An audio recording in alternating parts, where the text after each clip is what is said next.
Estou prontinho aqui. Olá a todos e todas. Muito boa noite. É um prazer estar aqui com vocês hoje para conversarmos um pouco sobre o estudo de caso em relação à questão discursiva que vai cair na banca, na prova da banca da VUNESP no concurso público do Tribunal de Justiça do Estado de São Paulo. O estudo de caso hoje, da questão discursiva, é sobre crianças e adolescentes. Eu já passei o tema para vocês lá no grupo e vou comentar algumas coisas aqui, uma das técnicas que são utilizadas principalmente na abertura do estudo de caso. Quem não conseguiu acompanhar lá no grupo, eu vou fazer uma leitura rápida aqui só para a gente entender a demanda que foi apresentada para esse estudo de caso. Foi um estudo de caso que já aconteceu numa situação de concurso público. Eu fiz algumas modificações só para dar um contexto do que nós vamos trabalhar. Pequenas modificações para não ficar igual. Mas, basicamente, isso é um tipo de estudo de caso que são cobrados em bancas. Eu tenho uma apostila que eu já postei para vocês, com 42 questões de estudo de caso, né, que vocês já estão acompanhando lá na plataforma. Eu passei as informações de como acessá-la. E estou também montando outras baseadas em concursos que não estão disponíveis em lugar algum, por exemplo, da VUNESP, que nós vamos estar trabalhando aqui nessa perspectiva. Então, deixa eu só sempre conferindo aqui. Muito bem. Então, assim diz o nosso estudo de caso número 3, né? Já fizemos 2. O Ministério Público solicitou, por meio do magistrado, uma manifestação técnica ao assistente social judiciário da comarca, por meio de uma notificação enviada pelo CRAS, nos seguintes termos. A senhora Maria das Dores compareceu pela primeira vez para atendimento técnico com o serviço social do Centro de Referência Social CRAS deste município. A usuária relatou à assistente social que está gestante de 8 meses e mora com seu companheiro José e seus 3 filhos, Carla, 11 anos, Malara, 7 anos e Pedro, 2 anos. Este com deficiência visual, no caso cegueira, na zona rural. Maria diz que José é autônomo e o máximo que recebe durante o mês é R$ 800. Ela, por sua vez, conta que sempre foi do lar. Relata que a família recebe ajuda de um vizinho viúvo, o senhor Antônio. Às vezes, ele contribui com algum dinheiro, no máximo R$100, ou entrega cesta básica em troca... Em troca, o senhor Antônio pede que Carla lhe faça visitas para ensiná-lo os conteúdos que aprendeu na escola. Maria afirma que, como Carla está ficando mocinha, está muito mal criada e está se negando a ir visitar Antônio, chorando muito, e relata que nos últimos meses a recusa tem sido muito maior e que reparou que a garota tem tomado vários banhos por dia. Em razão do exposto, a senhora Maria pergunta à assistente social o que o CRAS poderá fazer por sua família. Deste modo, encaminha a presente notificação ao MP para tomar conhecimento da causa. Então, até aqui a gente entende que nossa demanda é resultante de um encaminhamento feito pelo CRAS ao Ministério Público, uma notificação ao Ministério Público que redundou numa provocação, possivelmente, né? A gente supõe isso, não está escrito, né? Mas se supõe que esse é o procedimento que ocorre quando o CRAS notifica o Ministério Público sobre a violação de um direito relacionado ao sistema de garantia de direito da criança e do adolescente. E o Ministério Público abre um inquérito administrativo, busca abrir um inquérito administrativo, não tendo provas substanciais da suposta alegação, e neste inquérito administrativo ele levanta informações e alegações para dar entrada no processo propriamente dito. No decurso do inquérito administrativo, já é possível o assistente social atuar atenuando as multifacetadas expressões da questão social do cotidiano daquela família atingida por aquela violação de direito. Então, no decurso desse processo, isso não é muito antigo, é recente, só podia haver a interferência na perspectiva da proteção antes do sistema de garantia de direito da criança e do adolescente, depois do processo em aberto, em função de algumas interpretações que haviam relacionadas ao direito daquele que é acusado, da ampla defesa do acusado. Mas, depois que foi instituído o sistema de garantia de direitos, já no momento do inquérito administrativo, até antes dele, é possível a proteção acontecer. Então, são informações que vão ser... se formando em torno deste contexto para irmos entendendo essa demanda. É importante nós pensarmos também aqui, então, o que o CRAS poderia fazer por ela. Neste momento, havia uma violação de direitos, ela encaminhou para o Ministério Público. Não se sabe aqui se ela fez ou não fez algum tipo de ação, ou se ela já iniciou alguma intervenção ou não. Não temos essa informação. E aí vem a solicitação da banca. Com base nas informações apresentadas e à luz dos conteúdos indicados no edital de abertura, especialmente sobre o trabalho com crianças e adolescentes em situação de risco, identifique e discorra sobre 2 situações de vulnerabilidade e o risco social, considerando o caso e para cada uma delas as possibilidades de intervenção do assistente social. Então, nós temos aqui uma série de palavras-chave, né, dentro deste contexto que a gente pode utilizar na elaboração de uma dissertação, de um texto, de um laudo, de um relatório, de um parecer social. Esse instrumento que eu vou apresentando aqui para vocês agora pode ser utilizado depois na praxis profissional, principalmente para aqueles alunos que estão estudando aqui comigo, que são ainda bacharelandos em serviço social e que não têm muito acesso à dimensão técnico-operativa e por isso desconhecem ainda um pouco dos instrumentos. Dá para você utilizar isso depois na prática. Então nós temos aqui o instrumento que eu chamo de introdução parafraseada. Esse instrumento já é muito amplamente utilizado nas bancas de concurso público, por professores da área, e eu fui ensinado a utilizar esse instrumento há mais ou menos uns 15 anos atrás, quando eu ainda estava estudando para o Enem. Então foi lá que me ensinaram. Esse instrumento eu acho ele fantástico, maravilhoso, e eu estou trazendo aqui para vocês. E vocês também podem... Na verdade, eu procurei alguma coisa sobre isso na internet e não achei, inclusive, viu? Queria dizer assim para vocês, procurei vídeos sobre isso para mim dar uma atualizada, para ver se a forma como eu utilizo ainda é a forma mais correta e mais atual, mas não encontrei nem apostila, nem livro e nem vídeo na internet. Então vamos das explicações. Aí, ó, um resumozinho para vocês. A introdução parafraseada é uma forma de iniciar um texto dissertativo trabalhando com palavras-chave que aparecem na questão, ou seja, de forma organizada, coerente e concatenada. Eu já vou usar algumas palavras-chave do enunciado que aparecem de forma direta ou indireta naquele texto que nós limos ali acima, que foi apresentado para vocês aí no primeiro slide. Então nós temos ali serviço social, que aparece indiretamente na profissão do assistente social. Nós temos o que está sendo pedido, vulnerabilidade social ou risco social, que aparece no enunciado que está sendo cobrado. Nós temos ali direta e indiretamente crianças e adolescentes. Pela interpretação do texto, pode-se concluir que houve ali uma violência sexual ou um abuso sexual ou a mistura dos dois. Não cabe a nós fazer o julgamento da situação, embora nós tenhamos que proteger a criança. Nós não somos fiscais e não somos investigadores de polícia, não trabalhamos com a culpabilização do sujeito. Nosso trabalho é proteger a criança e proteger a família em relação aos direitos sociais a ela pertinentes. E então, embora exista a possibilidade de você tocar nesses assuntos para poder realizar o encaminhamento e as propostas de intervenções de forma a atender às demandas que ali emergem, não há possibilidade de você pensar numa punição ou culpabilização ao agressor. Aqui eu abro um parênteses para dizer o seguinte a vocês. A introdução parafraseada é a melhor forma de iniciar um texto. Mas se o texto for uma resposta curta, não sei se vale a pena utilizar a introdução parafraseada. Talvez a resposta direta seja melhor. Agora, se a banca pedir 15, 20 linhas, 30 linhas, aí é extremamente importante que na abertura do texto você faça a introdução parafraseada, conforme eu vou mostrar aqui para vocês. Outra questão que eu queria também lembrar a vocês, eu tenho vários lembretes, depois se eu não lembrar de todos aqui, depois eu passo lá no grupo para vocês. Se a banca, por acaso, nos der o privilégio democrático de entregar a folha da prova discursiva nas nossas mãos no momento da abertura da prova, por favor, pega o teu lápis ou a tua caneta e faz o rascunho da tua discursiva antes de iniciar a prova. Essa é uma dica que eu dou.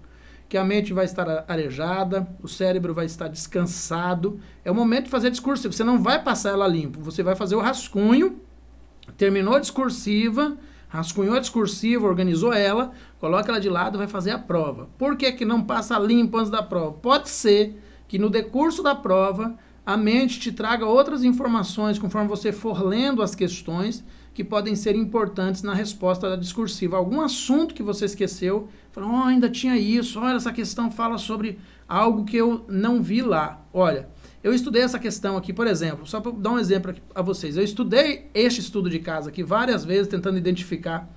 E agora, quando eu abri aqui, eu fiz uma série, vou mostrar para vocês aqui, eu fiz uma série de descobertas. Mas quando eu abri aqui para começar a aula, eu identifiquei mais uma coisa que durante a elaboração dele todo e durante o texto que eu construí abaixo, eu não tinha percebido. Então, é importante que você, com a mente descansada, logo no início da prova, faça a sua dissertação, o seu laudo, o seu relatório, o parecer, o que for que eles peçam. Vai depender do que eles pediram. Né? Aqui eles pediram uma análise técnica, né? Uma apresentação técnica, uma manifestação técnica eles pediram aqui, ó. Importante isso. Manifestação técnica eles pediram. Que pode ser também comparada a um parecer, né? Pode ser comparado também a um parecer. Uma manifestação técnica foi o que eles solicitaram na banca. Então, faça logo, rascunhe, e aí reserve e vai para a prova. Se surgir mais alguma informação, se a sua mente se lembrar, você já, enquanto a mente estava descansada, são 5 horas de prova. Então, depois de 2 horas, a mente já está pedindo banho, já está pedindo cama, já está pedindo cafuné, já está com saudade de casa, das crianças, do esposo, da esposa, não quer mais saber de prova. A boca já começa a abrir, as lombrigas começam a pedir janta e almoço e o que mais, né? Desculpa, eu só estou brincando com vocês aqui, mas o caso é sério. Então, acontece isso. Então, e também recomendo, quem puder e não tiver nenhuma contraindicação, compre um energéticozinho depois de 1 hora de prova, vai tomando uns golinhos de energético para poder combater a sonolência, a baixa oxigenação do sangue. A cada meia hora ou 15 minutos, tente dar uma movimentada nos pés, no corpo, o sangue oxigenar e subir para o cérebro, porque vai diminuindo a pressão do sangue e a inteligência vai diminuindo. A capacidade de raciocínio, a capacidade de organizar os conhecimentos vão diminuindo. São dicas que a gente vai organizando no processo de trabalho, no processo de amadurecimento como concurseiro nesse aspecto. Então nós temos aqui, né, eu parei em violência sexual e abuso sexual. É importante saber as diferenças entre vulnerabilidade social e risco social. É importante saber as diferenças. É importante saber as diferenças sobre violência sexual e abuso sexual, muito importante, são 2 coisas distintas. É importante que você coloque aí no seu dicionário de verbetes técnicos, aquele que eu já recomendei outras vezes, essas diferenças, porque quando você for abordar o assunto ou olhar para uma determinada demanda, você consiga traduzir e interpretar se é uma coisa ou se é outra, se a família está exposta à vulnerabilidade social ou se ela está exposta aos riscos sociais conforme vai aparecendo na nossa demanda. Então, é importante saber a diferença entre... Cadê você? Entre esses 2 itens aqui, que eles não são complementares, embora sejam parecidos. Pode ser que a pessoa esteja em vulnerabilidade social com eminência de riscos sociais, ou pode ser que ela esteja só em vulnerabilidade social, ou pode ser que o quadro já tenha evoluído e ela esteja numa situação de risco. O mesmo que se pensa sobre esses 2 itens que são parecidos, mas não são idênticos. Abuso sexual é quando existe o estupro, mas não houve o ato propriamente dito em si. E a violência sexual é quando houve a invasão do corpo, no sentido que houve o ato sexual em si. Então, existe essa diferença e é necessário estudar com profundidade as diferenças entre o abuso sexual, que está mais para aliciamento, para mostrar imagens, para exibição do órgão sexual, enfim, toques, mas sem a própria dito o ato sexual em si. Então é importante saber essa diferença. Nós temos aqui como palavra-chave também, pessoa com deficiência, benefício de prestação continuada vai aparecer ali, acho que vocês perceberam, né? Porque tem uma criança com deficiência, então existe a possibilidade. Como ela está numa perspectiva de violação de direitos, que no caso se enquadra aqui a menina, né? O risco social e o suposto ou violência sexual ou abuso sexual, então ela vai para proteção social especial, a PSE. e a família vai para a proteção social básica. Né? Aí nós temos como palavra-chave ali o trabalho com famílias, a perspectiva da garantia dos mínimos sociais. Se você quisesse colocar aqui as expressões da questão social como palavra-chave também pode. Vocês vão fazer isso depois, né? Cada um vocês vão estudar isso. A questão da convivência familiar e comunitária como direito, e aparece ali a necessidade do trabalho com o conselho tutelar. Ah, professor, mas então quem é que vai cuidar do agressor? Em relação a uma possível culpabilização, enfim, é o trabalho do Conselho Tutelar, a proteção da criança nesse aspecto, e do Ministério Público. Então, o Conselho Tutelar vai acionar o assistente social na perspectiva da proteção do acionamento da rede, e o Conselho Tutelar na perspectiva da produção de documentos suficientes para conhecer a demanda e culpabilizar o sujeito, se for o caso. Então, estou apresentando aqui para vocês palavras-chave para a construção da introdução parafraseada, conforme você pode ver aqui, ó. A introdução parafraseada se utiliza de palavras-chave ou de contextos, ou de períodos, ou de frases, ou de assuntos, ou tópicos que estão lá no enunciado da questão. De repente, você tem 3 perguntas. Você pega as perguntas e organiza as perguntas para criar um período maior, onde você pode, a partir daí, fazer isso daqui, ó. Então, observe aqui agora a minha introdução parafraseada que eu criei com base naquelas palavras, que é o início, seria a abertura da resposta. Eu estou supondo aqui que a banca me pediu 30 linhas, um texto com 30 linhas, para responder às demandas apresentadas ali naquele estudo de caso. Então, eu tenho aqui o início da minha... o início do documento. Eu esqueci a palavra agora. O início da minha... Gente, me ajuda aí que deu um branco aqui. A minha... O que é isso, gente? Ajuda eu aí, quem está online aí, ao vivo. Manifestação técnica. Isso, manifestação técnica, que também pode ser chamada de dissertação, que também pode ser chamada de laudo, de relatório. A gente não sabe o que vai cair lá, né? Eu não tenho bolinha de cristal, que se eu tivesse, aí não seria justo com vocês. É bom que ninguém tenha mesmo bola de cristal, né? Que se dedique e que seja o resultado do mérito, do estudo e do esforço, embora a gente esteja em situações em que a questão da equanimidade não se estende a todos, né? O sistema não é equânime para a gente, então a gente vai tentando emendar as coisas para ver se dá certo. Então essa manifestação técnica vai ter a sua abertura assim: o serviço social realiza intervenções no enfrentamento às vulnerabilidades e ou riscos sociais. Olha o segredinho aqui, gente. Por que eu coloquei aqui, cadê minha caneta? Por que eu coloquei aqui e ou riscos sociais, ó?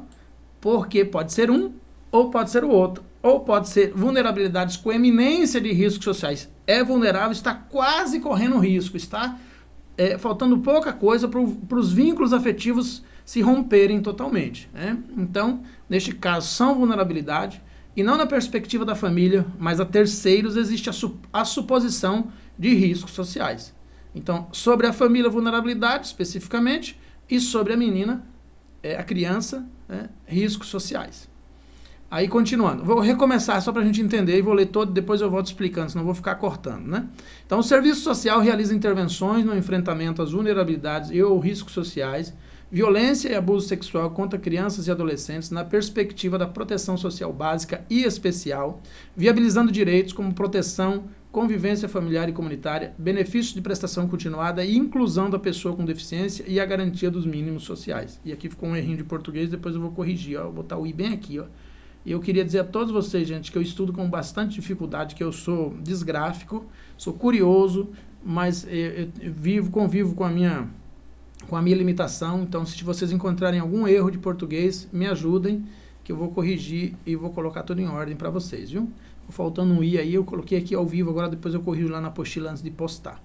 Então, vejam bem aí. É só isso que dá para fazer com a introdução parafraseada? Por enquanto, é só isso, não é? Mas você pode fazer do seu jeito, com as palavras que você quiser, ou da forma que você quiser organizar o seu texto. Inclusive, eu peço que vocês treinem, gente, treine a discursiva, viu? Treine a discursiva. Coloca em prática aí, treina ela aí. Não brinca não que a discursiva é importante. É importante para melhorar o seu português, é importante para melhorar o seu conhecimento sobre as demandas, por uma série de questões é importante. Então, olha, só voltando aqui para você entender, o que é que eu fiz? Eu peguei algumas dessas palavras que eu coloquei aqui, ó, tá vendo? E organizei num texto e fiz uma introdução parafraseada. Eu vou voltar para lá para me explicar quais foram as palavras que eu peguei, ó. Eu peguei serviço social. Eu não me lembro se lá tem intervenção. Tem intervenção lá? Não tem intervenção. Né? Intervenção não tem, mas podia ter colocado. Como eu disse, é livre a opção de colocar as palavras. Aqui eu peguei vulnerabilidade, eu peguei riscos sociais, violência e abuso sexual, proteção social, eu peguei convivência familiar e comunitária, BPC que está lá abreviado, eu peguei mínimos sociais, está lá também? Não, mínimos sociais eu peguei. Eu poderia colocar também aqui a rede, poderia colocar aqui pessoa com deficiência, né? Poderia colocar o conselho tutelar, enfim, isso não ia desvalorizar e nem desmerecer. Agora é importante que no momento de você construir a introdução parafraseada, ela precisa ter sentido, ela precisa ser compreensível, ela precisa ficar clara para quem está escrevendo, para quem vai ler depois, o que é que você queria dizer com aquilo, né? Eu podia enfeitar mais, eu prefiro não enfeitar. O serviço social é uma profissão sociopolítica, interventiva, radical, crítica. Eu podia fazer tudo isso. Vocês sabem, se não me conhecem, tem muita gente aí que me conhece, sabe que eu dou aula sobre materialismo histórico dialético, sobre fenomenologia, sobre Gramsci, enfim. Eu poderia deixar isso aqui brilhando, mas é uma dica para concurso público para vocês, não enfeitem demais. A resposta que se pede aqui é uma resposta que seja intelectível a todos que vierem a ter contato com ela. Então, ela precisa ser completa no sentido de que precisa atender o discurso que se pretende vender com a ideia, que se pretende passar, a comunicação efetiva que se pretende dar. Mas se a gente puder evitar termos complexos demais, se estender demais, então quanto mais conciso, objetivo você for na resposta, nesse aspecto aqui, melhor. Lembrando também, precisamos no momento de realizar as discursivas, muitas vezes, deixarmos a nossa criticidade um pouco de lado. A menos que depois você queira entrar com recursos para recorrer, né?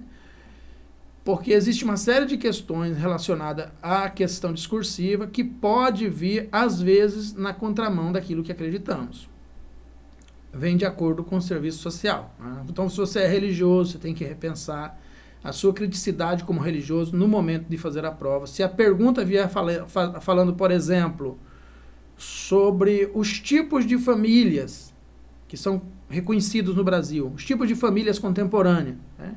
Vai abrir opções para você construir uma paráfrase sobre a possibilidade da família monoparental, que no Brasil é a extrema maioria, que são 57,3%, que é a família sustentada só pela mulher, é 57,3%, diferente do que pensam as pessoas. O Brasil não é um país de família tradicional, é um país de família monoparental, em que a mulher é a chefe de casa, a imensa maioria. Vai ter também a família homoparental, em que casais do mesmo sexo entram com pedido de habilitação para adoção. Então a gente não sabe o que esperar. Eu estou dizendo aqui para vocês que esses filtros de viés pessoal, moral, ou de uma ética mais da moral, ou cristã, ou seja lá qual for a sua religião, ou do candomblé, ou enfim, muçulmana, enfim, eu não sei quantas pessoas estão assistindo esse vídeo, não entrei hoje na plataforma para ver quantos alunos já estão matriculados nesse curso. Muitas pessoas pediram para não entrar no grupo de estudo, diz que vão assistir depois, então não está todo mundo no grupo, muita gente vai assistir depois e essa dica vale para todo mundo. Nós precisamos romper com os tabus, na perspectiva, ninguém pode controlar o que as pessoas defendem na intimidade das suas subjetividades, das suas crenças, isso aí é constitucional, é direito das pessoas. Agora, na perspectiva da profissão, a gente precisa levar em conta o Código de Ética, o Projeto Ético Político Profissional, levar em conta aquilo que o serviço social tem como visão e não o que nós, como pessoas, temos como visão. A menos que o serviço social tenha realmente moldado os filtros da nossa visão. E o que é muito complexo e leva muito tempo. E às vezes, tem algumas pessoas que nunca vai acontecer, e é da idiosincrasia do sujeito, pelo menos na praxis profissional ele vai ter que se moldar, mas na sua vida subjetiva é diferente. Então, só lembrando essas dicas aí no momento de construir. Então, é sempre importante você levar em conta sempre as políticas públicas e os termos técnicos do serviço social. Então, vamos lá. Alguém tem alguma dúvida sobre essa introdução parafraseada? Se tiver, o momento da manifestação é agora. Não? Desculpe a minha árvore, viu, gente? Essa é uma árvore, viu? Ela se chama... só uma dica que eu vou dar aqui para vocês trabalharem. Se por acaso vocês tiverem alguma dificuldade a respeito de qualquer texto que vocês forem escrever a qualquer tempo, essa árvore se chama... Você pode, dependendo da circunstância, decidir que nome você vai dar para ela. Árvore problema ou árvore solução. Eu chamo ela às vezes de árvore problema e às vezes chamo ela de árvore solução. Então eu utilizo ela sempre, tenho ela como um mapa mental para me resolver situações de onde às vezes o conhecimento está fugindo das minhas mãos ou a minha mente está desorganizada, não estou conseguindo achar. Aqui no tronco, no centro dela, eu coloco o problema central para o qual eu quero uma resposta. Esse problema central pode ser um tema, um problema, uma política pública, uma demanda, uma expressão da questão social, uma intervenção, enfim, um tema central. Ele sempre vem aqui em direção ao tronco da árvore. Ele é de onde eu vou fazer perguntas, é de onde eu vou tirar informações para organizar na minha mente. E aqui vem mais uma dica, não esqueça. Não estude sem instrumentos. Eu tenho dito isso há muito tempo para muita gente. Eu tenho 23 mil alunos na minha plataforma de curso. Eu já rodei pelo Brasil por mais de 300 cidades ministrando cursos presenciais. Eu sempre digo a mesma coisa. Gente, não estude sem instrumento, sem técnica, sem método. O rendimento é muito pequeno, é muito baixo. Não vale nem a pena. Use instrumentos, use técnicas, mesmo que sejam aquelas mais simples.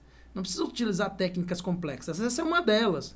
Eu já falei aqui do dicionário de verbetes técnicos, já falei aqui do livro de palavras-chave, que é utilizado, foi inclusive um dos principais métodos do Paulo Freire na revolução da alfabetização que ele iniciou, trabalhar com as palavras, uma palavra que leva a outra. Enfim, utilize métodos. Existe uma infinidade de métodos aí. 5W2H, metodologia SWOT, metodologia SMART, árvore solução, árvore problema, palavras-chave. Existe uma série de situações. Mapas mentais, que tem gente que gosta de mapas mentais, né? Já tem um estojo cheio de lápis colorido e canetinha colorida para ele ir marcando tudo conforme as cores e memorizando o conhecimento. Mas utilize métodos. Métodos de colorir os temas. É um método simples, funciona. Então, estou aqui dizendo para vocês que este é um dos sistemas. Nas raízes aqui da planta, da árvore, você vai colocar aqui na raiz da árvore as causas, né? As causas do problema. Opa, esse negócio aqui é muito liso. Não dá para escrever com ele, não. Aqui vai as causas do problema, na raiz da árvore. E na copa vai as consequências. Eu vou tentar aqui, mas não dá não. Ele escorrega demais no mouse. Não dá não. Eu vou comprar um... Eu já falei que ia comprar, acabei esquecendo. Uma lousa de escrever em cima. E aí, causas, né? Só para você entender. Causas e consequências. E aqui, ó, quanto mais causas você encontrar para este problema, para esse tema, para essa demanda que está aqui no tronco da árvore, mais consequências você vai encontrar. Então, aqui você vai encontrando metodologias, justificativa, intervenção, objetivos gerais, objetivos específicos, palavras-chave as mais variadas para o desenvolvimento daquilo que você quer escrever. Veja, um instrumento simples, mas que ajuda a organizar a mente. A mente, por si só, não dá conta de organizar todo o conhecimento. Vamos lá, então? E aqui, então, entrando na parte do desenvolvimento. Agora estou aqui como base no enunciado e das informações que foram repassadas pela assistente social do CRAS em relação à demanda que surgiu ali, que emergiu ali, a demanda espontânea que emergiu no CRAS, foi identificado aí a primeira demanda. Uma criança em possível situação de risco por abuso ou violência sexual infantil. Então, veja bem, aqui tem algumas modificações. Aqui tem... Essa é a resposta que a banca esperava.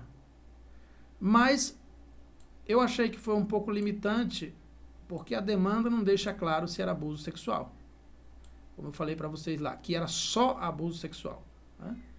Então, aqui deveria ser se criança em situação de risco por possível abuso sexual ou violência sexual infantil, né? Porque não ficou claro ali, não tem como a gente saber o que foi que aconteceu. A gente tem um relato, então ficou... Aqui dava para estender se a pessoa quisesse. Agora, a resposta simples dessa forma aqui, como não se tem a informação, não tem como a banca culpabilizar o sujeito que respondeu, o concurseiro, aquele que participou do certame, por ter dado uma resposta curta. Não, então ela não está errada. A menos que a banca tivesse fornecido mais alguma informação.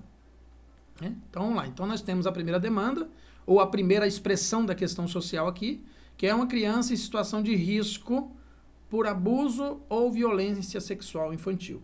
E aqui ficou só abuso sexual, ficou mais simples, não está errado, porque no texto não tem as informações completas. O relato de Maria em relação ao comportamento de Carla levanta indícios de abuso e exploração sexual. Neste caso, a assistente social poderá encaminhar a situação ao Centro de Referência Especializado de Assistência Social, CREAS.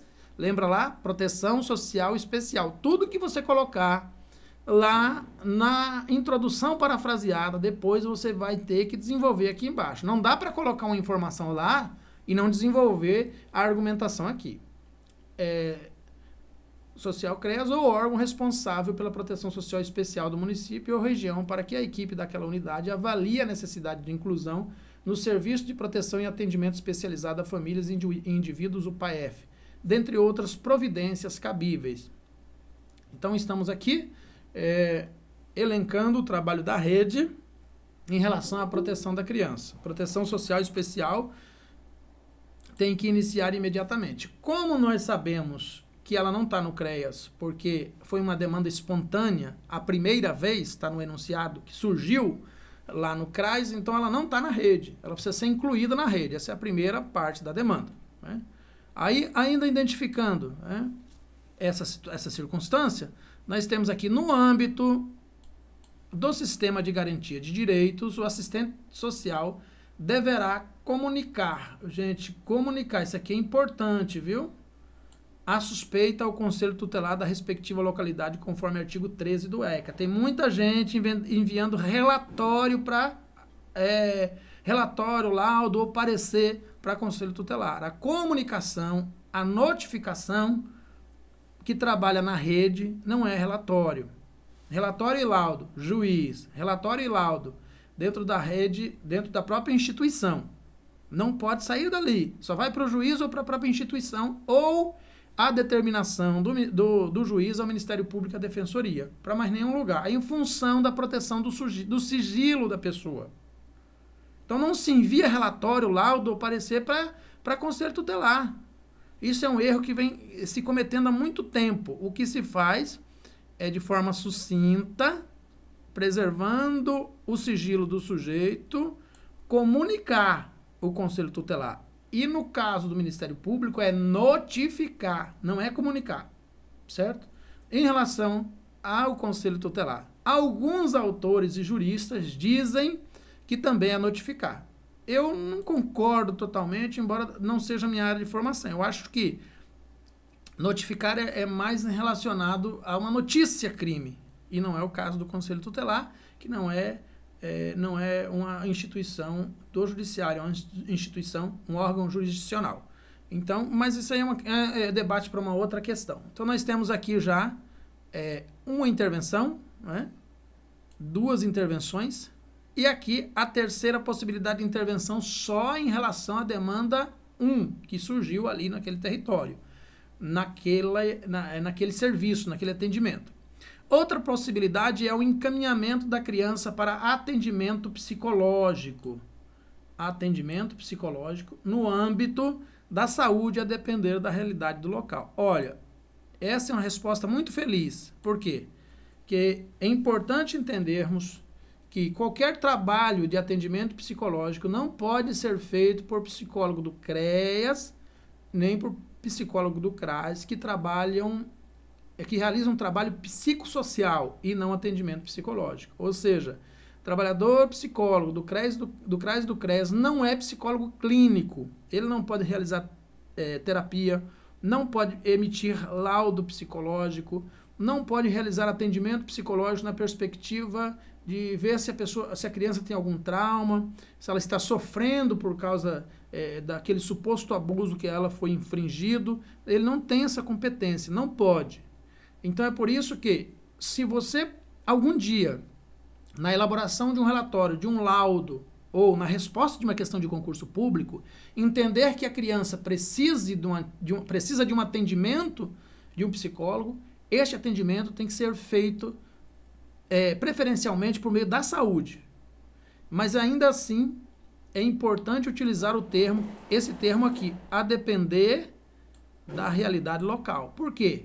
Porque às vezes não tem saúde, então aí o local vai ter que escolher alguma outra forma. O sistema público, o juiz, enfim, né? Nós não temos resposta para tudo. A gente identifica a demanda utilizando os instrumentais que são nossos.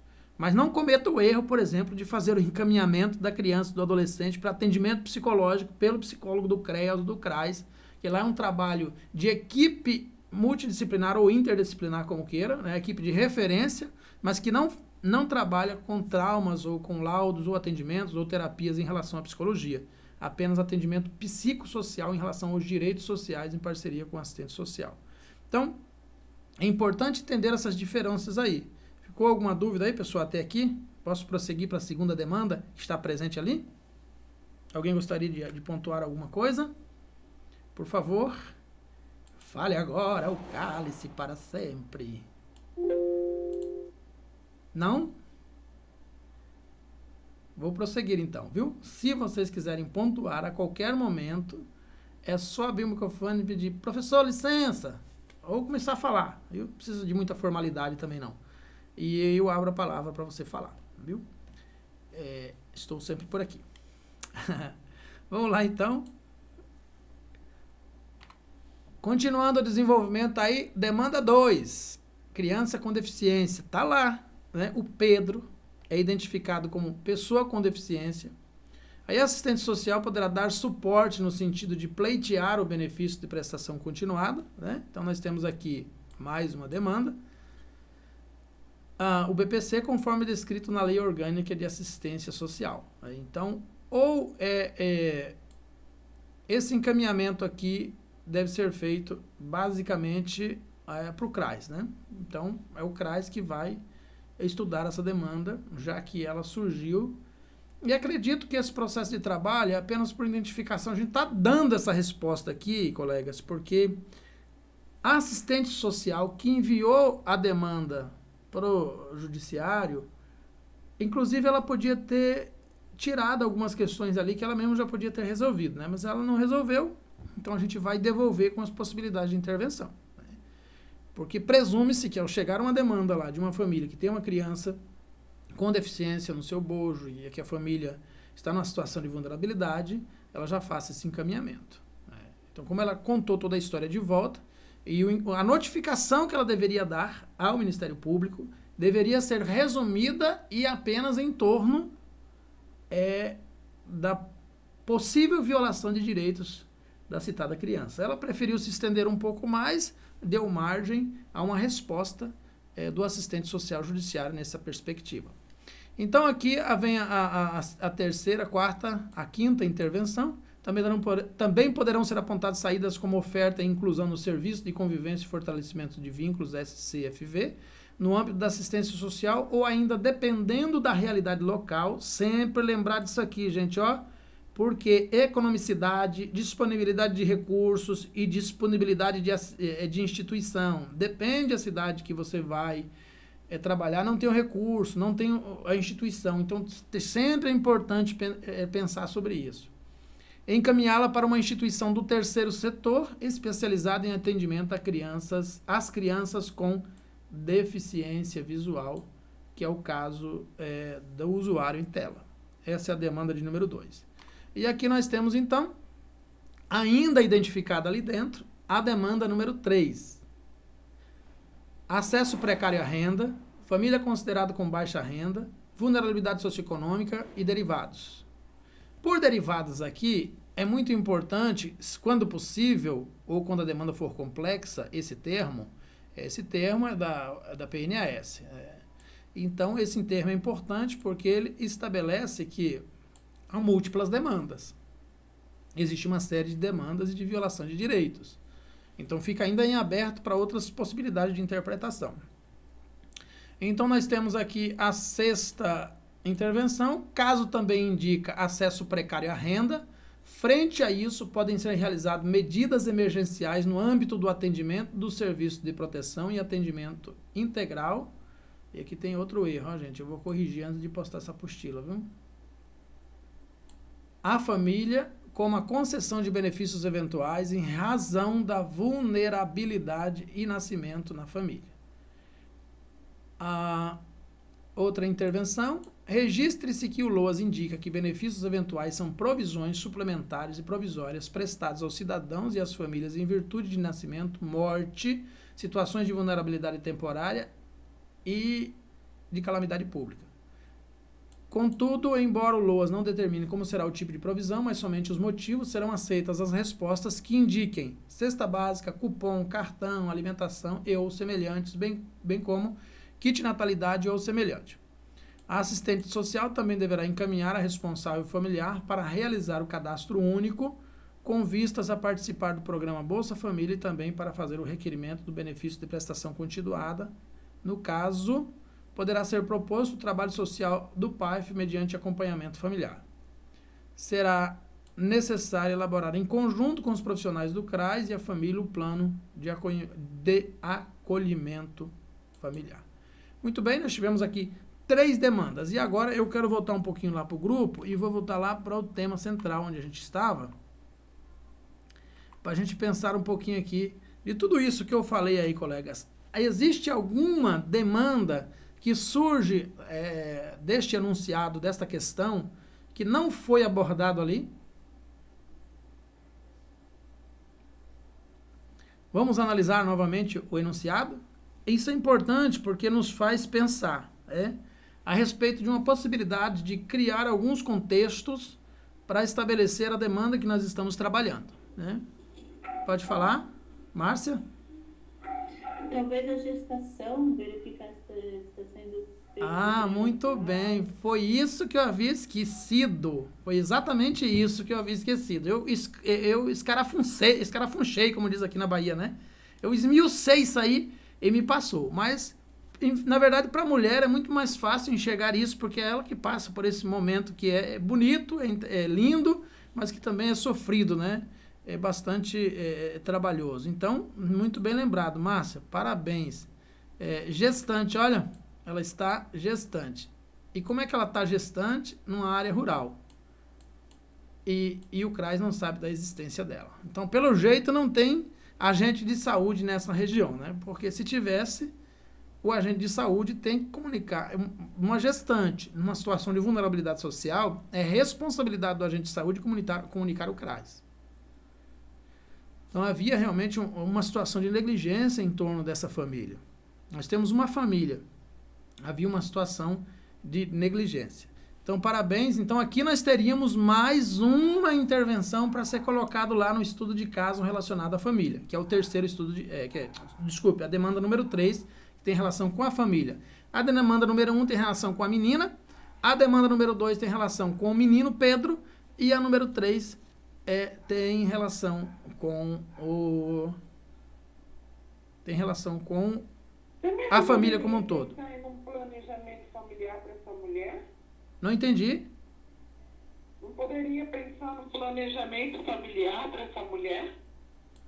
Poderia se pensar no planejamento familiar, levando em conta apenas que no serviço social existe ainda uma grande criticidade em se debater sobre planejamento familiar em um país extremamente conservador que culpabiliza a mulher. Então, existe uma resistência no projeto ético-político em debater sobre esses assuntos, ou criar propostas de intervenção. Não que eu ache inviável, só estou passando aqui para vocês o conhecimento teórico que tem girado em torno desse assunto em questões de concurso público. Quando se fala em planejamento familiar, de certo modo, na opinião de Mioto e entre outros, é o Estado tentando dizer, olha, você está passando por isso porque você não cuidou, não parou de ter filho, e por isso entrou nessa situação de vulnerabilidade. É o chamado familismo. Tirando essa observação, também é uma possibilidade de discussão. Se houver no município orientações sobre planejamento familiar e de uma forma democrática, respeitando os direitos da usuária, ela tiver interesse no planejamento familiar. Não, mas aí eu ia estar falando assim, se no caso, se ela tiver interesse, isso. Eu iria impor. Não, eu sei, colega, eu sei. Eu só, me cumpre só a obrigação não é que eu esteja pensando que você pensou isso. É que me cumpre a obrigação só de fazer esse apanhado em torno deste assunto, entendeu? Mas realmente é um tema muito complexo mesmo. Porque o planejamento familiar de certo modo, a culpabilização da mulher e a criminalização das famílias. Que ninguém fala em... até muito pouco tempo ninguém falava em planejamento familiar em relação ao homem. O homem também pode ser operado, o homem também pode evitar de fazer o filho. Então, mas no caso também, tem alguns homens que participam do planejamento familiar também, né? É verdade. Mas acho que tem toda uma questão, principalmente na área de saúde, que a gente não pode esquecer quando fala em planejamento, a questão da idade da mulher, se ela está numa idade ainda produtiva, e se a gente for considerar nas questões até do feminismo, quando você se submete, dependendo, não tiver um projeto, uma proposta interessante, vai cair naquilo da culpabilização da mulher de novo pela gravidez, Não, mas eu tinha pensado assim, no planejamento familiar, para que essa mulher pudesse conhecer melhor o corpo dela, conhecer os métodos contraceptivos. Eu pensei... Concordo com você nesse sentido. Verdade. Se você pensar, a maioria das mulheres tem essa percepção de que eles são muito submissas a seus maridos. E aquela coisa da boa parideira, né? Então, assim, está submetida a eles, tem que parir muito. Então, na minha opinião, não sei, se a gente for pensar numa proposta geral, numa resposta de concurso, a gente teria que pensar em algo mais, assim, acessível, que seria o consenso da maioria, né? Não sei, é uma coisa de elucubrações agora. Então, eu acho... mais alguém quer falar? Desculpa. Não, professor, desculpa.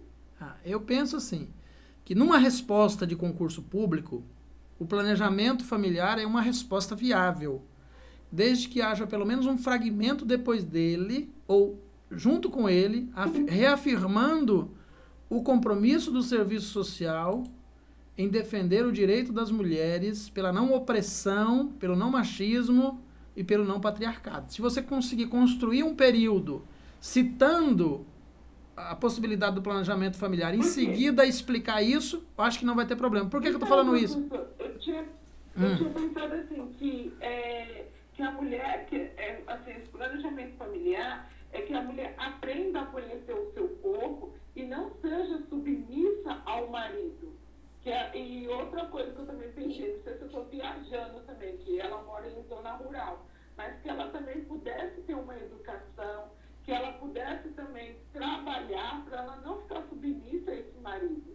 Porque quando ela conhece os direitos dela, não sei se eu estou viajando no que eu estou pensando aqui. Então, e aí nós chegamos na outra coisa que eu esqueci, que era de onde a gente poderia levantar as informações que você falou aí, que é... Educação, escola? Não, a visita domiciliar para essa família. Que a gente... Davi, e sim, para poder terminar a aula tem que fazer de novo a descrição. Não entendi. Tô avisando aqui, ó. Entendi, lembrei. Vai ter que criar outra sala. Daqui a pouco eu crio outra sala. Então, mas só para a gente entender aqui essa questão. Então, o que é que seria necessário para a gente levantar essas outras informações que ficou faltando? Tipo, como é o nome dela? Maria das Dores. É alfabetizada ou analfabeta? O senhor José, né? Ele é trabalhador rural? Ele não é trabalhador rural? Ele é alfabetizado? Não é alfabetizado? Enfim, eles moram em casa própria, moram de favores, comodato, ficou faltando algumas informações. E tem uma pessoa que está invisível também, um pouco invisível aqui, né? No caso, é a Malara, ela tem 7 anos, ela não aparece também nas demandas, mas possivelmente a gente tem que conhecer para ver se ela está na escola, se ela está frequentando a escola, se está tudo certinho. Então, são demandas e que eles não fazem parte do Bolsa Família, então não tem a construção desse indicador. São pessoas totalmente invisibilizadas do poder público. Então, sempre que abordarmos temas complexos, é importante que pensemos que na construção dessa intervenção, ela precisa seguir o projeto ético político profissional. Bem como falou a Luciana, né, a respeito dessa intervenção especificamente para o planejamento familiar, ele é totalmente possível, desde que ele esteja cercado de argumentações que evidenciem a proteção do nosso projeto ético político profissional, no nosso fazer, porque quem vai examinar a banca pode ser um assistente social ou examinador da discursiva. E se ele não ver presente o respeito pelo projeto ético político lá, com certeza haverá uma perda de pontuação, porque poderá ser identificado práticas conservadoras na proposta de intervenção. Então é isso, colegas. Eu vou encerrar aqui e coloco lá no grupo o link da nossa sala para a gente continuar, que está muito bom aqui, eu estou gostando, viu? Daqui a pouquinho a gente volta, não sai daí não. Tchau, tchau, até já.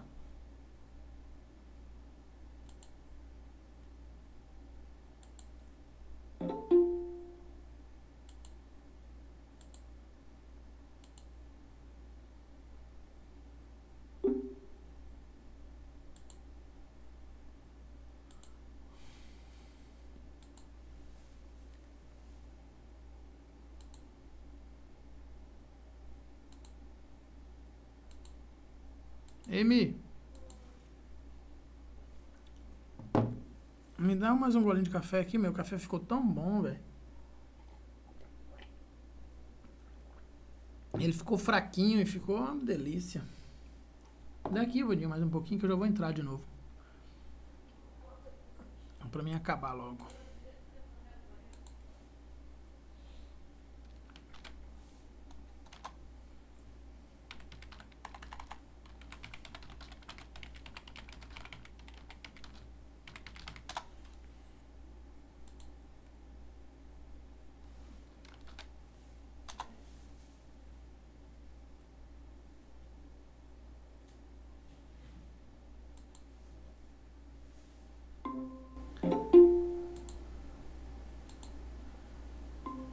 Eita, beleza. Entrou no atacado, né? Vamos lá, gente. A aula tá boa, eu tô gostando. Eu me senti um pouco perdido na primeira aula. Acho que falar a verdade não é pecado não, né, gente? Então, eu vou confessar a vocês, naquela primeira aula eu me senti um pouco perdido. Eu falei, gente, eu tenho que me melhorar. E aí eu corri atrás para consertar o prejuízo. Hoje eu já tô me sentindo bastante empolgado. Porque assim, a construção que eu consigo com vocês aqui é a construção que serve para mim para o resto da vida. Aquilo que eu consigo ampliar. Então serve para mim para o resto da vida. Vamos um cafezinho aí? E então, muito bom aqui. Vamos lá então.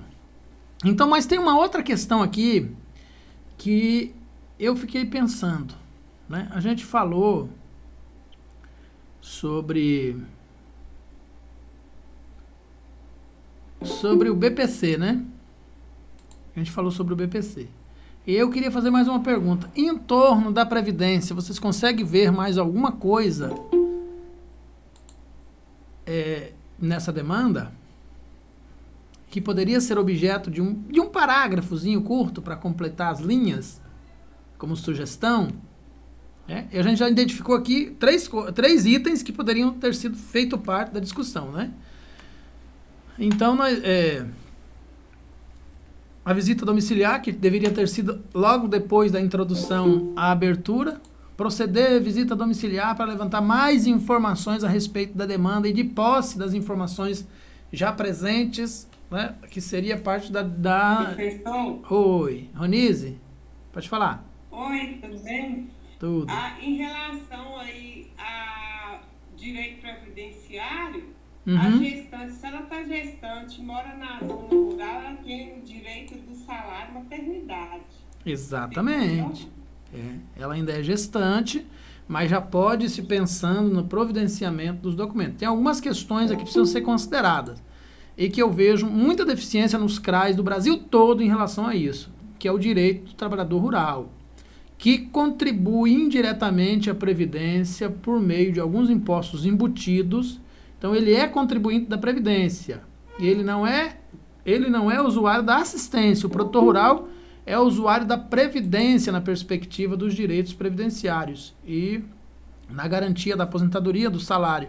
Então, se o José, que é o pai do Pedro, for um agricultor de fato e tiver meios de comprovar que é agricultor, a proposta de política de previdência para o Pedro é diferente de BPC. Consegue entender a linha de argumento que eu estou construindo aqui? Não seria BPC nesse caso, porque ele seria dependente de um contribuinte especial da Previdência, que no caso é José. E tudo que se aplica a José se aplica a Maria das Dores, na perspectiva desse direito.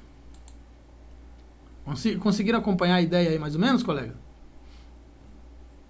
Sim, professor. Seria, no caso, o benefício, né, da questão dos trabalhadores. Isso. Trabalhadores rurais, que é um tipo de benefício diferenciado. Exatamente. Muito bem. Então, vamos revisar? Agora eu quero fazer a revisão comentada, né? Eu já apresentei a aula, então vou fazer a revisão comentada com vocês. Então, nós temos aqui o estudo de caso, né? Que já foi feita a leitura, que vocês estão acompanhando. Que essa apostila, esse texto eu compartilhei lá no grupo com vocês mais cedo, para que vocês dessem uma olhada, para criar a proposta de intervenção. Eu sugeri aqui, em modo contínuo aqui, a utilização de um instrumento chamado introdução parafraseada, que é a possibilidade de você pegar palavras-chave do texto central e, a partir dessas palavras-chave, organizar elas uma após a outra, dando sentido àquilo que você quer dizer, construindo um período, que é a introdução parafraseada, a abertura de uma dissertação, a abertura de uma manifestação técnica. Qualquer documento você pode fazer isso. Quanto mais palavras-chave tiver, mais frases compondo esse período, você consegue elaborar. E é muito bom isso, muito fácil de usar, gente, bem simples. Então, eu coloquei aqui nessa página, conforme a gente está fazendo a revisão, viu? Conforme coloquei aqui para vocês, né, algumas palavras-chave que aparecem direta ou indiretamente naquele texto acima. Aí eu queria perguntar para vocês o seguinte: você teria alguma sugestão de palavra-chave para colocar aí, do texto que a gente leu aqui acima? Desse texto? Opa, peraí. Alguma palavra-chave? Pode falar, pessoal.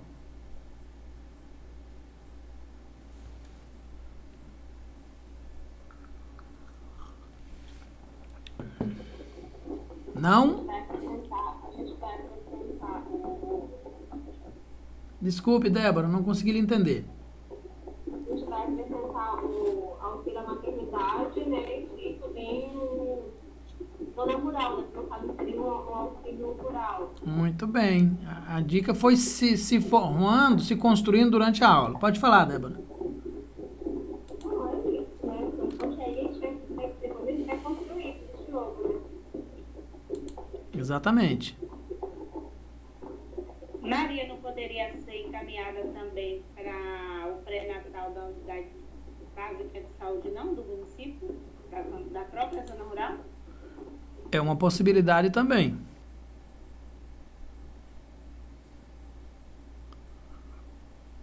Vamos ver. Professor, Oi, pode falar. o seguinte, aí poderia entrar articulação com as redes intersetoriais na questão aí da gestante, para encaminhar para a saúde. Isso, né? Então nós tivemos aqui, só para mim não perder o raciocínio, guarda a sua pergunta que eu já te respondo, viu? Só para mim não perder aqui. Então nós temos a gestante, que foi uma palavra-chave que ficou faltando. Estão conseguindo ver o que eu estou escrevendo? Sim. A gestante que ficou faltando. Antes da gestante, identificamos outra questão, que foi a visita domiciliar, né? Que nós acabamos, que eu, né, no caso, acabei esquecendo de citar. A visita domiciliar, a gestante. Tem a possibilidade do planejamento familiar. Auxílio, como é que é? No caso, é auxílio maternidade que chama na Previdência. É auxílio maternidade que chama na Previdência. Auxílio maternidade. Ô, professor, Oi, posso falar? pode falar. Ó, na Previdência é salário maternidade. No benefício eventual é auxílio natalidade. E na Previdência é salário e maternidade, né? Isso. E no benefício eventual da Lei Orgânica da Assistência é auxílio natalidade. Aí, Com benefício eventual. então vai depender onde ela vai se encaixar aqui. Isso tudo vai depender se o senhor José é produtor, tem como comprovar que é produtor rural. Que uma coisa é você dizer que é produtor rural. É uma coisa. Outra coisa é provar que você é produtor rural. Né? Que para ser produtor, o que é que ele vai precisar para ser produtor rural? Ele vai ter que ter um pedaço de terra com um INCRA, ou ele vai ter que ter um contrato de comodato, um contrato de meieiro, ou de cessão de trabalho em terra, ou se ele estiver assentado em algum assentamento do INCRA ou do MST ou da Reforma Agrária. Então ele tem que provar sua atividade agrícola. Ele tem que ter algum comprovante. Né? Às vezes até alguns, né? Que comprove a historicidade da sua atividade agrícola. Mas não deixa de ser uma possibilidade, né? De você citar de forma resumida, se José tiver como comprovar a sua vinculação com a atividade agrícola, os seus direitos estarão vinculados à Previdência, bem como de todos os seus dependentes. Seria uma forma de construir uma pequena indicação de sugestão de intervenção, e que muitas vezes essas pessoas não sabem, e que o trabalhador do CRAS, juntamente com a equipe de referência e a rede de proteção socioassistencial, pode fazer essa intervenção. Mas então, só para eu entender, professor, então para o filho dele não teria mais um benefício de prestação continuada, então? Isso ficaria perdido se ele tiver como comprovar a sua atividade? O benefício de prestação continuada não tem 13º. O benefício de prestação continuada é possível de ser renovável a cada 2 anos. O benefício de prestação continuada, como o próprio nome diz, é um benefício, não é a aposentadoria. Se ele entrasse pela Previdência, ele estaria muito mais seguro. É muito mais complexo a possibilidade de ele entrar, mas a segurança também seria muito maior. Eu saber assim, se o José tiver esse direito, o filho, ele tem o direito de ter o benefício ou ele perde? A aposentadoria. Ele tem o direito a ter a aposentadoria. Mas aí o filho não perderia o benefício sendo deficiente? Não, ele não pode acumular os 2 benefícios. Ele tem que ter um ou outro. Então ele não poderia acumular os 2. É isso que eu estou querendo... Mas aí sim... Nesse caso, ele tem que optar, não, professor?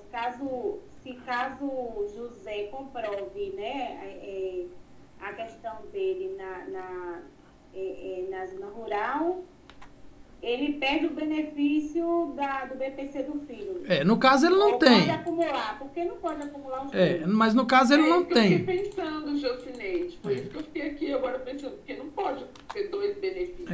Então, aí, na hora da prova, professor, a gente tem que explicar isso.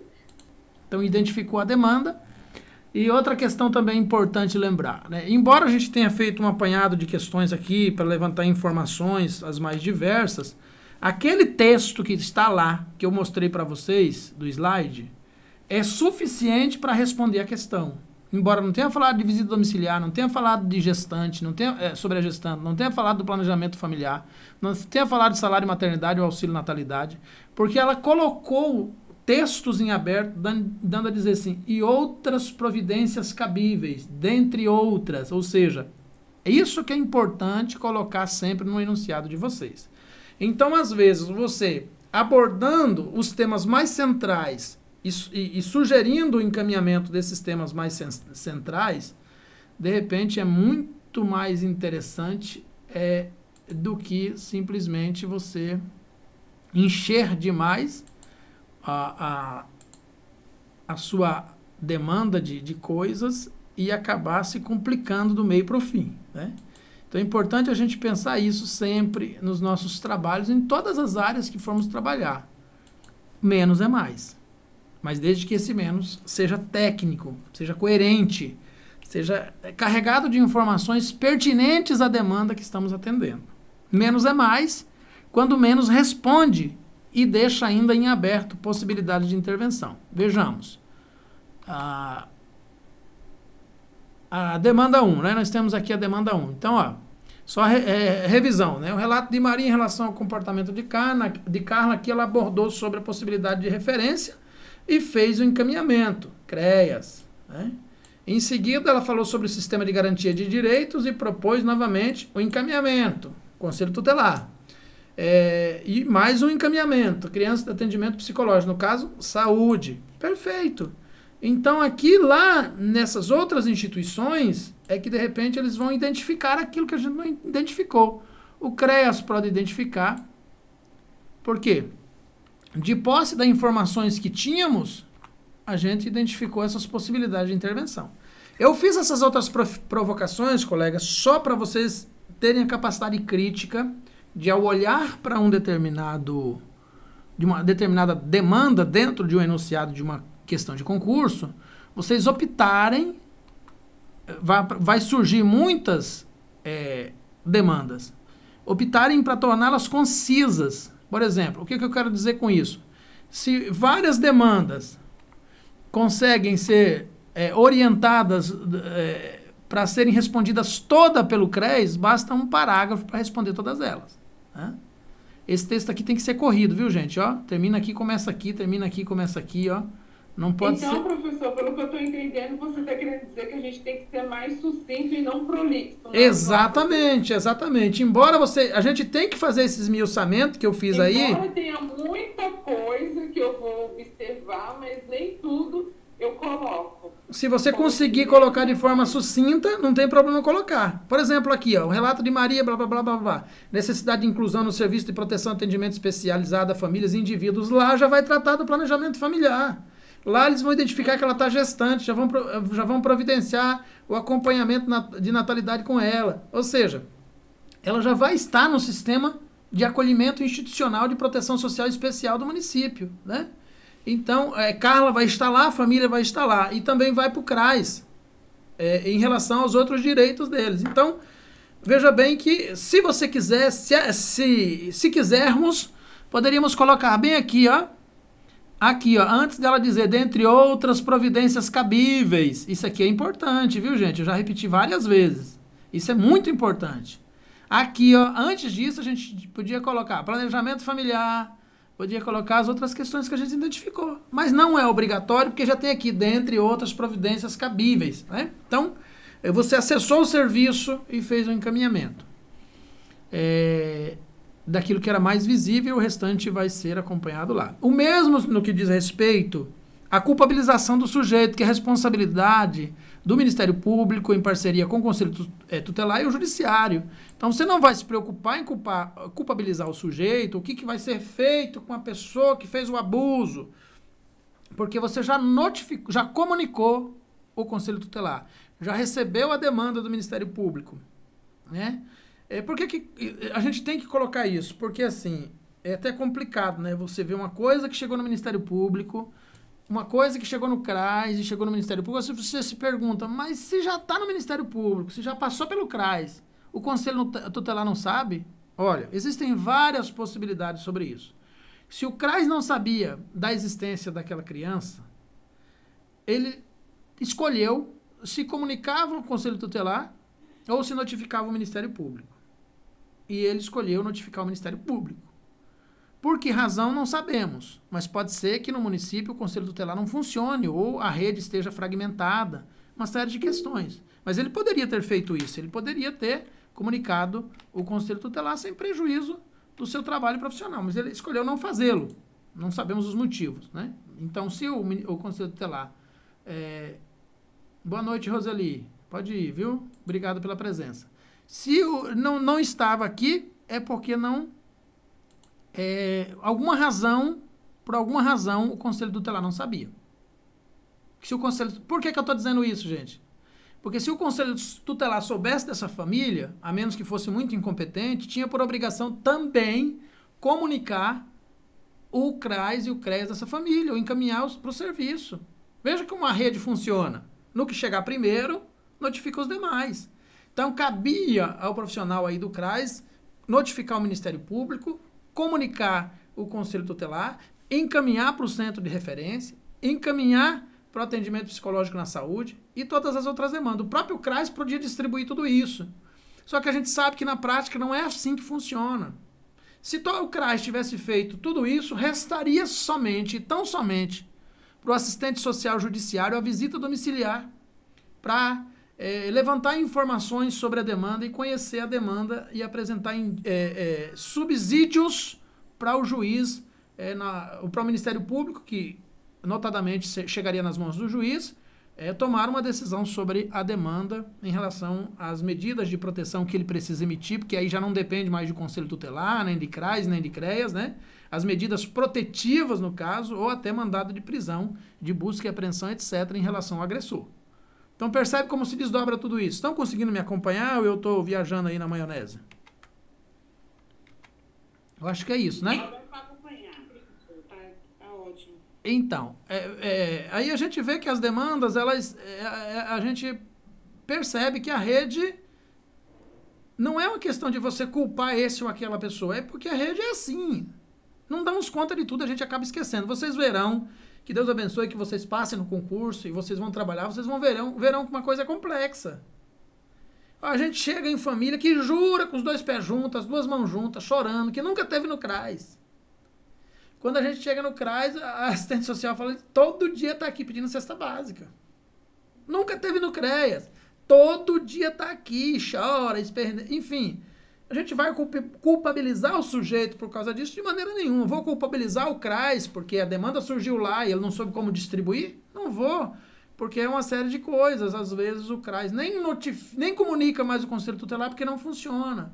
Não encaminha para a saúde porque a saúde não responde. A saúde, o Conselho Tutelar e a patotinha toda só responde quando vem o carimbo do Ministério Público ou do juiz. Então, o que é que o CRAS faz? Judicializa a questão, porque é a única vez que vem resposta. É a única vez que a intervenção acontece. Já vi isso acontecer N vezes, não foi uma e nem duas vezes. Então, o CREAS não quer atender, enfim. Município pequeno, principalmente, existem divergências políticas, discordâncias políticas, porque eu não votei no seu candidato, você não votou no meu, agora nós estamos de mal. E por aí vai, né? Uma série de questões de cunho político. Então, só para a gente revisar o segundo ponto, tudo que se aplica no primeiro aí, se aplica no segundo, a mesma coisa, né? O assistente social poderá dar suporte à família no sentido de pleitear o benefício de prestação continuada, conforme descrito na Lei Orgânica de Assistência Social, LOAS, ou, como citei lá para vocês, poderia se colocar aqui outras providências cabíveis aqui na continuidade também, não teria problema. Também poderão ser apontadas saídas como oferta, inclusão no serviço de convivência, fortalecimento de vínculos, SCFV, no âmbito da assistência social ou ainda, dependendo da realidade local, encaminhá-la para uma instituição do terceiro setor especializada em atendimento às crianças com deficiência visual, já que na maioria absoluta das vezes o Estado não tem esse serviço, né? Então, vamos lá. A demanda número 3, aí ela identificou as expressões da questão social: acesso precário à renda, família considerada como baixa renda, vulnerabilidade socioeconômica e derivados, que também é uma sacada gigante, né? Derivados abre uma série de impossibilidades, uma série de possibilidades. O caso também indica acesso precário à renda. Frente a isso, veja bem, olha, gente, ela fez basicamente aqui, nesse enunciado, está aqui basicamente, cadê minha caneta? Basicamente, novamente, um certo tipo de paráfrase, né? Só que aqui está pontuado, né? Separado por essas barrinhas. Mas ela poderia ter feito isso aqui, ó, transformado em uma introdução parafraseada, como falei lá, né? Ela poderia ter feito isso.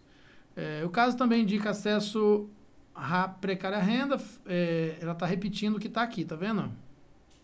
Frente a isso, podem ser realizadas medidas emergenciais no âmbito do atendimento de serviço de proteção e atendimento integral à família, com a concessão de benefícios eventuais em razão da vulnerabilidade do nascimento da família.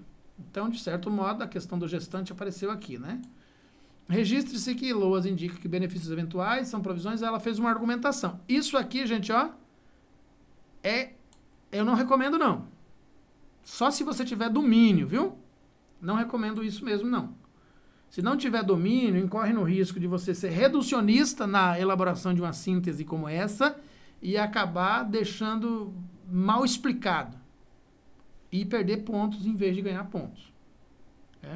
Uma aula de LOAS, numa citação, na resposta de um documento técnico, não é bem vista. Embora você possa citar de modo direto. Por exemplo, é importante frisar a garantia dos direitos dos benefícios eventuais, como estão indicados na LOAS, e já muda de assunto. Agora, se você começa a querer esmiuçar demais e você esquecer um item daqueles que está relacionado, ou colocar um item que não está lá, daquele que está relacionado, pode complicar.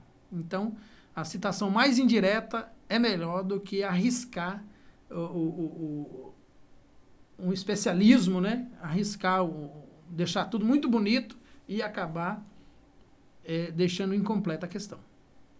Então, contudo, embora a LOAS não determine como será o tipo de provisão, mas somente os motivos, serão aceitas as respostas que indiquem cesta básica, cupom, cartão, alimentação e ou semelhantes, bem como kit natalidade ou semelhante. Então, está aqui, né?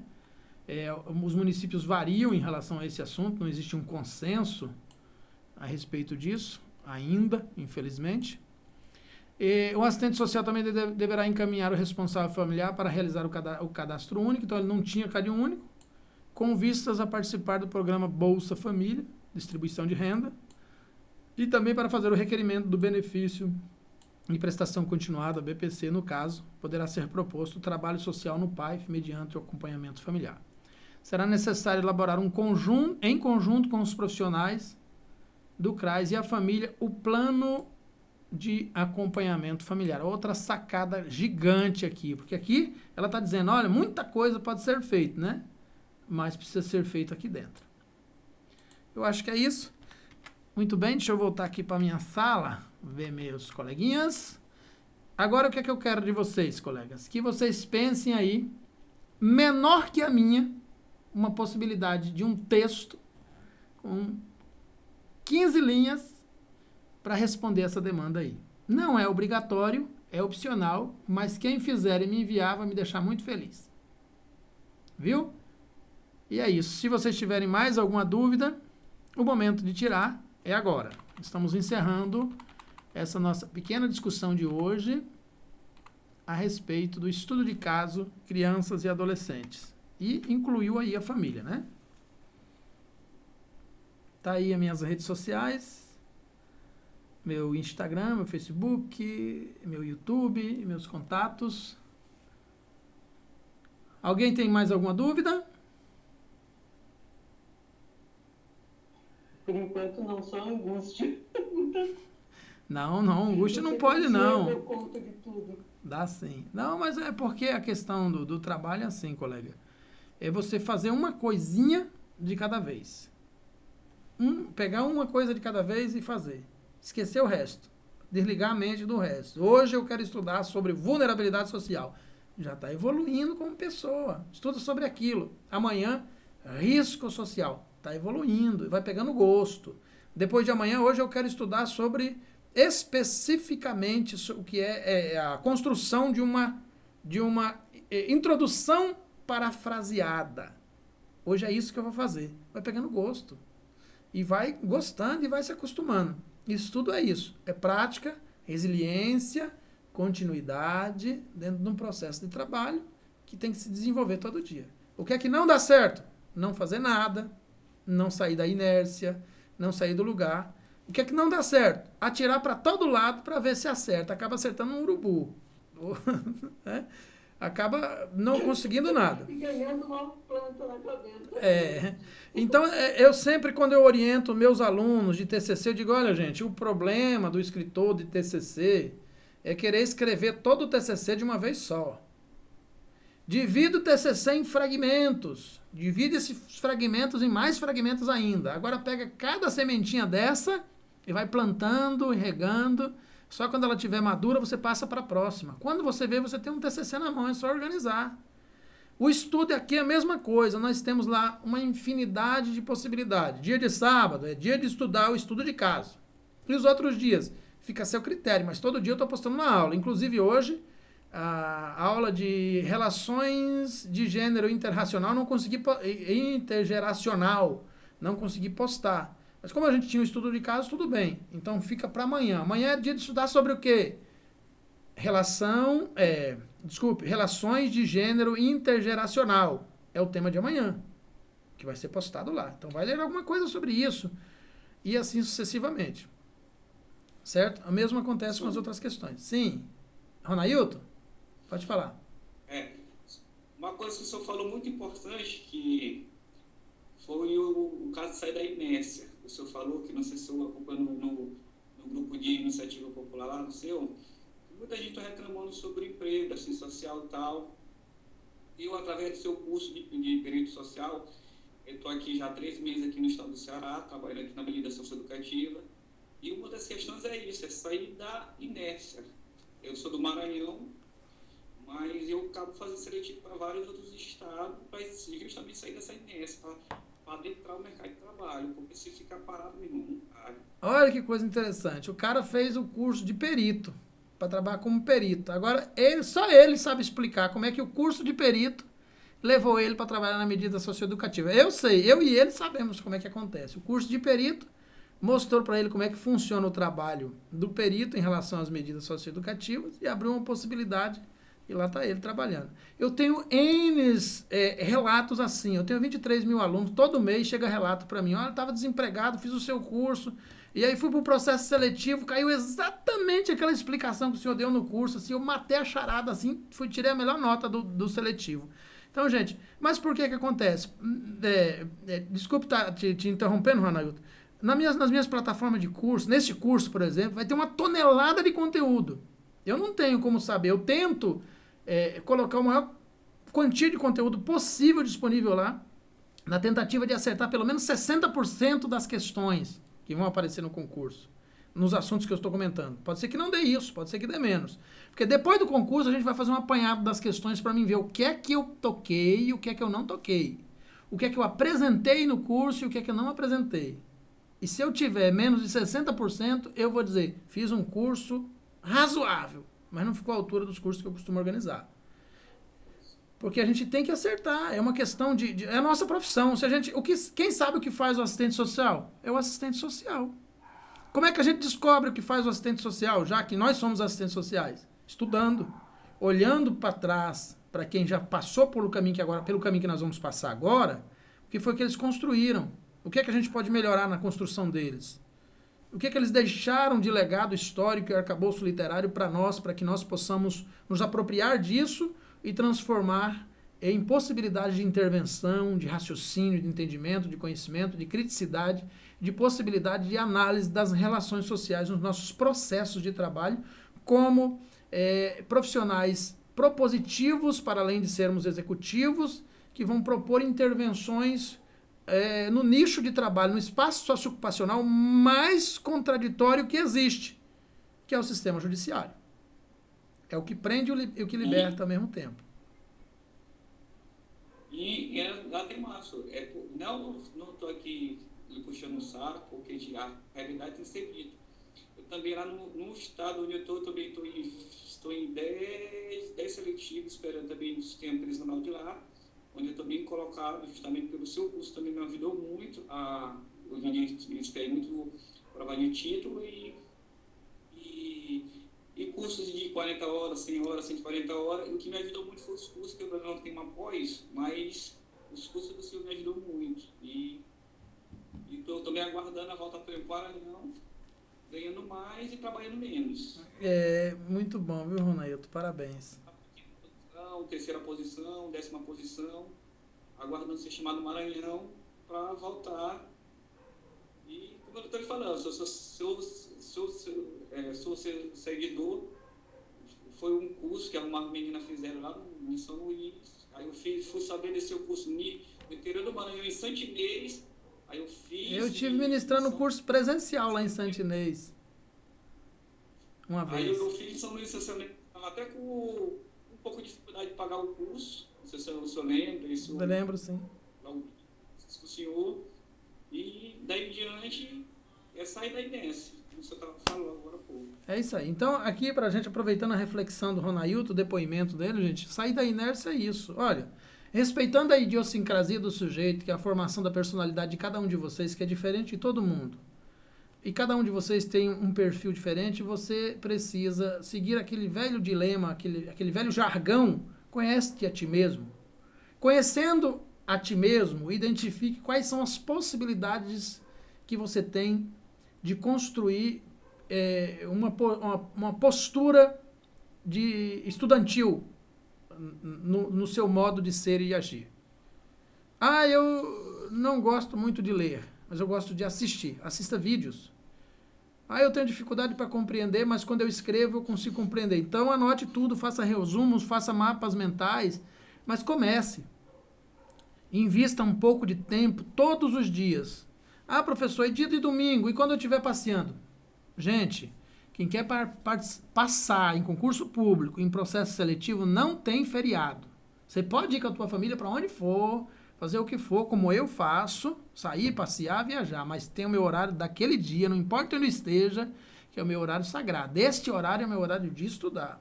Eu pego meu celular aqui, já tem vários textos que estão aqui, salvo aqui, especificamente para isso. Abro, coloco ele no modo espelhado, giro ele deitado assim, que aqui fica bom de assistir. Olha aqui, que vai comigo para todo lugar. Né? Você pode... Existem outras formas de fazer isso aqui, para fazer com uma caixa de sapato. Olha só.